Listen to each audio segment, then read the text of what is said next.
स्वागत है एक बार फिर से आपका कार्यक्रम मिशन हेल्थ में। और आज हम मलेरिया के कारण, लक्षण और बचाव के बारे में बातचीत कर रहे हैं डॉक्टर संदीप चौधरी जी से। हमारे साथ लक्ष्मी जी हैं। लक्ष्मी जी, आप कुछ पूछेंगी? डॉक्टर साहब, जैसा कि हम सभी जानते हैं कि मलेरिया मच्छरों से होता है। इसमें हम बच्चों को पूरी बांह के कपड़े पहनाते हैं, कुछ ही देर में बच्चे कपड़े उतार के फेंक देते हैं। इसमें हमें क्या करना चाहिए?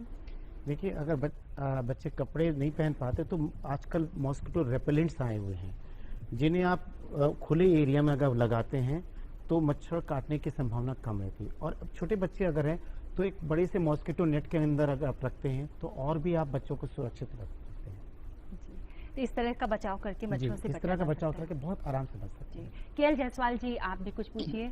डॉक्टर, क्या ऐसा कोई टीका आता है जिससे लगवाने के बाद मलेरिया नहीं होता है? जी हाँ, बहुत अच्छा प्रश्न पूछा। मैं आपको आज की तारीख, आज की डेट तक WHO ने अभी तक कोई ऐसा टीका बनाया नहीं है। अभी स्टडीज में है, अभी उसके रिसर्चेस हो रहे हैं, लेकिन अभी कोई भी रिकमेंडेड टीका मच्छर के बचाव, ये मलेरिया के बचाव के लिए नहीं। डॉक्टर साहब, अगर मलेरिया किसी को हो गया है और उपचार समय पे मिल जाता है तो वो कितने दिन लगते हैं उसको ठीक होने में, उस मरीज को? प्राय देखा कि अगर उपचार सही समय आपने ले लिया तो बुखार 24 घंटे के अंदर ही उतरना शुरू हो जाता है। जी। लेकिन ये निर्भर करता है कि आप किस स्टेज के पास पहुंचे और कौन सी आपके पैरासाइट से इन्फेक्शन है। अगर सेरिब्रल मलेरिया के पेशेंट्स है तो उनमें थोड़ा टाइम भी लगता है। कई बार ऐसा होता है, ये बहुत ही खतरनाक बीमारी भी होती है, लेकिन आमतौर पे जैसे अगर उनकी रोग प्रतिरोधक क्षमता अच्छी है तो उनकी उपचार और इलाज जल्दी हो जाता है। मिराज जी, आप कुछ पूछेंगे? मिराज जी। डॉक्टर साहब नमस्कार। मलेरिया का प्रकोप बारिश में ज्यादा होता है, क्या हम ये मान सकते हैं कि बाकी मौसम में इसका ऐसा प्रकोप हम पर नहीं होता है? नहीं, बाकी मौसम में भी आप इस तरह के मलेरिया के प्रकोप होते हैं, लेकिन संख्या इस समय मच्छरों के प्रजनन की सबसे ज्यादा होती है, तो ये पैरासाइट्स की इन्फेक्शंस ज्यादा कैरी करते हैं। तो इस समय आप बाकी सीजन से ज्यादा केसेस मिलते हैं, लेकिन ऐसा नहीं, हर सीजन में आजकल केसेस मिल रहे हैं। और देखिए कि क्योंकि हम पानी का रखाव घर के अंदर भी कई बार अपना ही नहीं देखते, छोटे छोटे पॉट होते हैं, आपके गमले रहते हैं, वहां पे मच्छरों के ऊपर छत के ऊपर भी हम सफाई नहीं रखते हैं, वहां मच्छरों का प्रजनन होता है। तो कुल मिला के ऐसा नहीं है कि सिर्फ बरसात में तो होता है, लेकिन और सीजनों में भी आते रहते हैं और हम व्यक्ति के सफाई नहीं ध्यान देते, इस वजह से ज्यादा चांसेस होते हैं। मतलब जल भराव कहीं भी है तो मलेरिया फैलने की संभावना है। हुमायूं चौधरी जी, आप अपना प्रश्न पूछिए। डॉक्टर साहब, मेरा एक क्वेश्चन आपसे ये है कि मलेरिया जो बीमारी है वो प्रोटोजोआ पैरासाइट वायरस से इन्फेक्शन से होती है, ठीक है?